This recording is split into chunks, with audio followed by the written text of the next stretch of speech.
امام محمد باقر علیہ السلام امام زین العابدین کے فرزند ہیں۔ آپ پانچویں امام اور رسول اسلام صلی اللہ علیہ وآلہ وسلم کے پانچویں جانشین ہیں۔ آپ علیہ السلام اپنے بے پناہ علم کی وجہ سے باقر کے لقب سے مشہور ہیں۔ آپ علیہ السلام کا یہ لقب اس لیے مشہور ہے کہ آپ علیہ السلام علم کو کھول کر بیان کرنے والے تھے۔ آپ علیہ السلام نے اپنے جد پیغمبر اسلام کی مانند علم کے بیش بہا خزانے کھولے اور سائنس کی مختلف شاخوں کا علم لوگوں کو سکھایا، جو کہ بعد میں عظیم اسکالر بنے۔ لہٰذا اپنے وقت کے سب سے بڑے عالم امام محمد باقر علیہ السلام، جنہیں لوگ بحر العلوم کے نام سے بھی جانتے تھے، چونکہ آپ علیہ السلام ہر سوال کا جواب برجستگی سے دیا کرتے تھے۔ امام محمد باقر علیہ السلام کربلا میں بھی موجود تھے اور اس وقت آپ کی عمر مبارک 4 برس تھی۔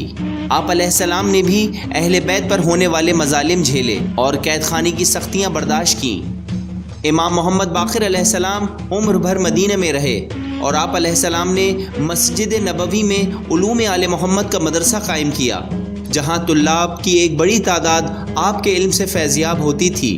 آپ کی علمی قابلیت۔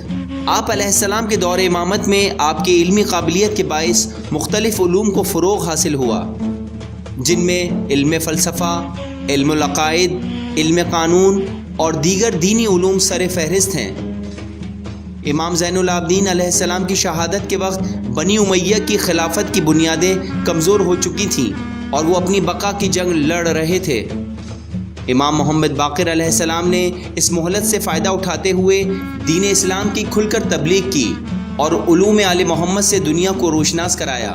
اس سلسلے میں آپ علیہ السلام کے فرزند صادق آل محمد امام جعفر صادق علیہ السلام کی علمی خدمات بھی قابل ذکر ہیں۔ امام محمد باقر علیہ السلام نے مجالس اعزا کا سلسلہ بھی جاری رکھا، جس کے ذریعے اپنے جد امام حسین علیہ السلام کی عظیم بے مثل قربانی کو یاد رکھا جائے اور واقعہ کربلا کا پیغام لوگوں تک پہنچایا جائے۔ لہٰذا یہ سلسلہ آپ علیہ السلام کے بعد آنے والے دیگر ائمہ نے بھی جاری رکھا۔ خلیفہ مروان بن حکم کے دور میں مسلمان تجارت کے لیے رومن کرنسی کا استعمال کیا کرتے تھے۔ ایک مسئلہ درپیش آیا جس کے بعد روم کے بادشاہ نے مسلمانوں پر اپنی کرنسی استعمال کرنے پر پابندی عائد کر دی۔ یہ وقت اس خلیفہ کے لیے انتہائی دشوار تھا۔ اس نے بارہا شہنشاہ روم کو مذاکرات کے ذریعے منانے کی کوشش کی مگر ناکام رہا۔ لہٰذا اس کے پاس امام باقر علیہ السلام سے مدد مانگنے کے سوا کوئی چارہ نہ رہا۔ جب امام علی مقام مروان بن حکم کے پاس آئے اور مسئلہ سنا تو آپ نے فرمایا کہ ایک اسلامی کرنسی تشکیل دی جائے تاکہ آئندہ کوئی ریاست مسلمانوں کو نہ ڈرا دھمکا سکے اور نہ ہی تجارت سے روک سکے۔